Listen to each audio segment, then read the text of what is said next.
बिस्मिल्लाहिर्रहमानिर्रहीम, अस्सलाम वालेकुम। आज एक और स्टोरी आपके साथ शेयर करते हैं। ये है मलक रियाज साहिब के बारे में। तो सुनिए, आप सवाल किया जा रहा है और आप भी सोचेंगे कि ये कहाँ से लेके आ गए, ये तो स्टोरी में है ही नहीं बिल्कुल भी, कि मलक रियाज पर फ़ौजी अदालत में मुकदमा चल सकता है। क्यों? क्योंकि आप भी कहेंगे वो सारे फसाने में जो बात नहीं है तो वो कहाँ से लेकर आ गया। जनाब, आपको बताता चलूँ कि फसाने में जो मरकज़ी किरदार है ना, उस पर ना तो कोई बात कर रहा है, ना उस पर कोई इल्ज़ाम लगा सकता है, ना कोई उससे बात कर सकता है। सही है ना? बसद एहतराम ये बताना चाहेंगे कि मलक रियाज ने पाकिस्तान नेवी का नाम चुराया है। पाकिस्तान नेवी चूँकि हमारी समंदरी सरहदों की मुहाफिज है और मार्शाल्लाह लगाने उठाने या किसी सियासतदान को जिला वतन करते वक्त कभी ना उससे इतला दी जाती, ना उससे इजाज़त ली जाती है। नेवी के साथ वही सलूक होता है जो खाते पीते लोग अपने गरीब रिश्तेदारों से करते हैं। नेवी ने कोई 20 साल से मलक रियाज पर मुकदमा कर रखा है कि ये शख्स हमारा ब्रांड नेम यानी कि बहरिया चुरा कर भाग गया है। सन 2015 और 2018 में पाकिस्तान नेवी के हक में अदालती फैसले भी आ चुके हैं, लेकिन गालिबन अपीलें चल रही होंगी।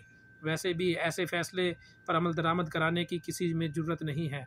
जब मलक रियाज अखबार में ज़रूरत है का इश्तिहार देते हैं तो इनको ज़रूरत होती है ताज़ा रिटायर हुए हाई कोर्ट और सुप्रीम कोर्ट के जजों और जर्नलों की। एक दफ़ा वो सुप्रीम कोर्ट पेश हुए तो इनके साथ इतने ताज़ा रिटायर हुए सीनियर जनरल थे कि लगता था मलक रियाज ने कोर कमांडर का अपना ही इजलास बुला लिया है। मलक रियाज ने अलबत्ता ये इश्तिहार नहीं दिया कि इन्हें सहाफ़ियों की ज़रूरत है, क्योंकि सहावत इनके घर की लौंडी है। घर से याद आया कि इनके यहाँ घरेलू झगड़े में खातून चीख कर कहती हैं, बुलाऊं फलां वाले ISI वाले कर्नल को। इसलिए अलकादर ट्रस्ट की खबरें हर तरफ चल रही थीं, लेकिन हमारे वज़ीर दाखिला से लेकर हमारे चहीते एंकर तक मलक रियाज का नाम आते ही बीप बीप बोल जाते हैं। अब तो देहाती औरतें भी अपने खाविंद को मुन्ने के अब्बा नहीं कहती, लेकिन हम मलक रियाज को सिर्फ और सिर्फ प्रॉपर्टी टाइकून कहते हैं, क्योंकि न्यूज़ रूम वालों को तनख्वाहें इनके इश्तिहारों से दी जाती हैं। खान और इसके मुखालिफ सब कभी ना कभी इसके जहाज़ में झूठे तो ले चुके हैं, ठीक है ना जी। और रिटायर्ड जजों और जर्नलों को भी रिटायरमेंट के बाद कुछ मसरूफियत चाहिए होती है।